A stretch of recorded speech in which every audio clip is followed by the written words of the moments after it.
News Talk on Samar News, your go-to podcast for the latest headlines and in-depth discussions. Join us as we unravel the stories that matter most, bringing you insightful commentary and expert analysis. Tune in for thought-provoking conversations that spark dialogue and inspire action. Stay connected with the news that shapes our world, only on News Talk on Samar News. Okay, so, you sent this over and I was like, wow, this is really something. Yeah. This Alex Eala story from the Miami Open. Uh-huh. I mean, talk about an underdog story. It really is. Just captivating to see her, really make history, clashing with these top players. Yeah, and that's what we're going to look at today. Okay. So all these news articles about her tournament run, Yeah. I think it's way more than just wins and losses, right? It's like a turning point almost. You can see where she could be headed. Yeah. And you know what it means for tennis in the Philippines. I mean. Absolutely. And puts them on the map, right? Definitely. I mean, the first thing that really jumps out at you is that she's the first Filipino woman to ever reach the semifinals of a WTA 1000 tournament. Huge, yeah. And for our listeners who might not be, totally familiar with the levels of tennis, WTA 1000 events, these are the top tier. Yes. Outside of the 4 Grand Slams. Absolutely. So to make it to the Final Four, monumental. And then you look at who she had to beat to get there, and it's just like, oh my goodness. Yeah, it's incredible, right? Yeah. Not a cakewalk at all. No. She had to face Ida Swiatek. Yeah. Who won world number 2. Yeah, and a 5-time Grand Slam champion. Hard to overstate that accomplishment. Absolutely. Taking down one of the best in the world. Yeah. Like you said, this isn't just some fluke. No. It tells you she's got the game. Yeah. She's got the mental strength, too. Totally. And you see it right away in the rankings. Yeah. Skyrockets up to world number 75. 75? That's a huge jump. Yeah, it's a direct result. Career high. Of playing at this level. So it shows that the points she earned and the respect she gained, translated right away. Totally. Yeah. She earned it, and the rankings reflect that. So she does end up losing in the semis. Yeah, to Jessica Pegula. To Pegula, the world number 4. Tough match, though. Oh, yeah. Went the distance 3 sets, 7-6-5, 7-6-3, and she really pushed her. She did. I mean, Pegula was feeling the pressure. Definitely. But I think it's important to remember that Eala came into this thing ranked 140th. 140. I mean, she wasn't even supposed to be there, really. So to even be in that semifinal against a top 5 player. Yeah, that's a statement. Talk about exceeding expectations. Absolutely. It really does make you think about okay, where did this come from? Yeah, how did she get to this point? And the articles talk a lot about her family background in sports. Right, and it's not just casual interest, right? This is a family of high-level athletes. Yeah, her mom, Rosemarie. Riza, as they call her. Riza, yeah.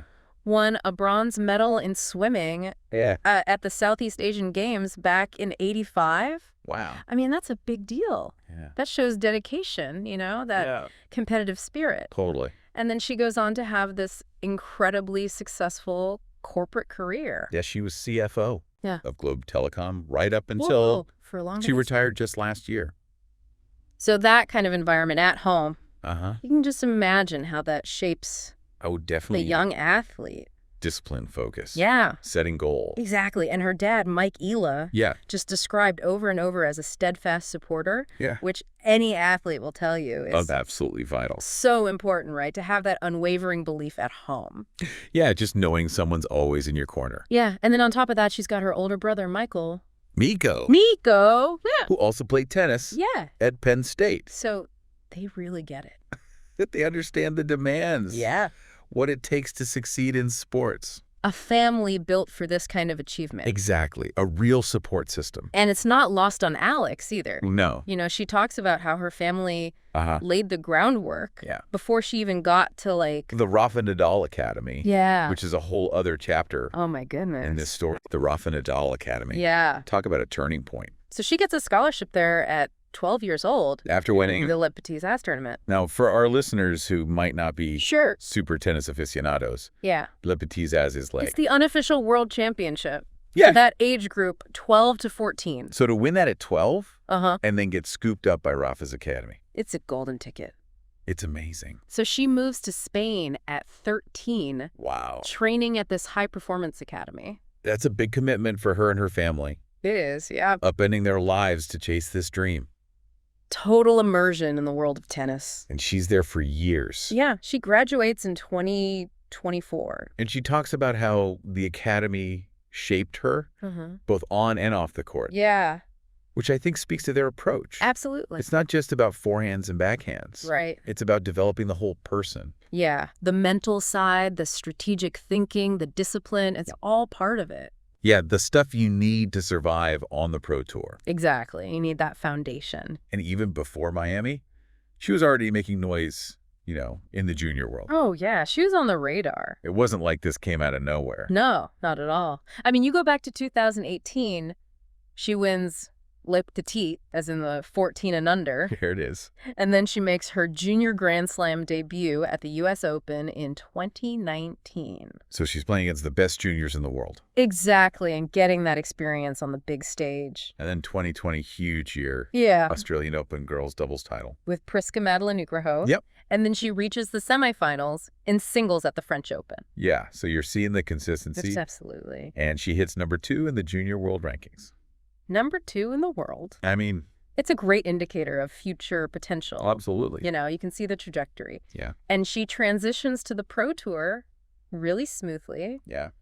Wins her first pro title early 2021. On the ITF. Yeah, the level below the WTA. So she's building up that experience. Exactly, racking up those wins. Getting used to the grind. Yeah, and then she starts climbing the WTA rankings. And that brings us back to the Miami Open. Full circle. Ranked 140th. Gets a wild card entry. Sometimes all it takes is a chance. Yeah. To show what you can do. And boy, did she ever. I mean, the list of players she beat is incredible. Katie Volinets, Galena Ostapenko. Ostapenko, former French Open champ. Yeah, known for her power. Big hitter. Then Madison Keys. Australian Open finalist. Huge.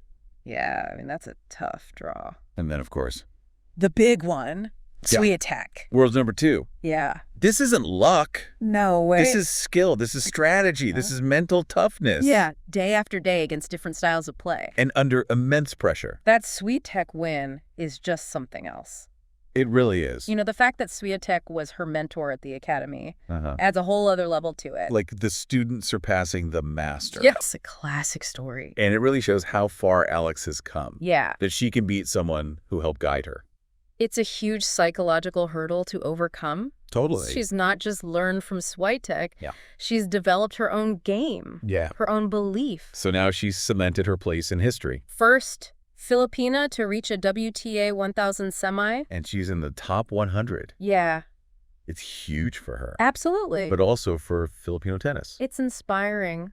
It could lead to more investment in the sport. Yeah. Little kids watching her. Role model. Saying, hey, I can do that too. Absolutely. Now, there was this other thing that kind of popped up during the tournament. Yeah. All these rumors about her and Coleman Wong. Yeah, you see them popping up in each other's social media posts. Right. They're both playing well in Miami. So, of course, fans are going to speculate. Yeah, it's natural.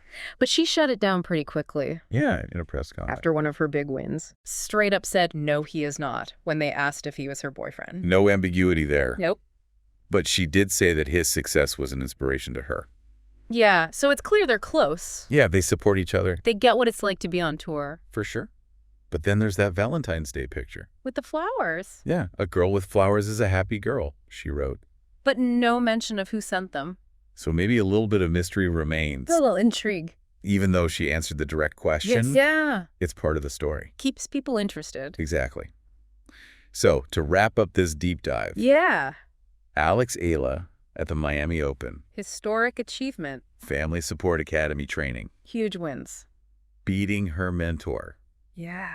Amazing story. Really remarkable. Rising up the ranks into the top 100. And she's got the foundation to keep going. Definitely. This is just the beginning. So what do you think is next for Alex Eala? Well, I think consistency is key now. Okay. Can she perform well at other big tournaments? Maybe go deep in a Grand Slam. Break into the top 50. Yeah. Prove that Miami wasn't a fluke. It's going to be exciting to watch. It really is. So for our listeners, yeah, maybe this is the moment you start following her journey. With a new appreciation. Yeah, seeing all the work that went into this moment. Absolutely. Or maybe you'll be inspired to look into other Filipino athletes. That have made history. Exactly. Thanks for taking this deep dive with us. My pleasure. We'll see you next time. Sounds good. News Talk on Samar News. your go-to podcast for the latest headlines and in-depth discussions. Join us as we unravel the stories that matter most, bringing you insightful commentary and expert analysis. Tune in for thought-provoking conversations that spark dialogue and inspire action. Stay connected with the news that shapes our world, only on News Talk on Samar News.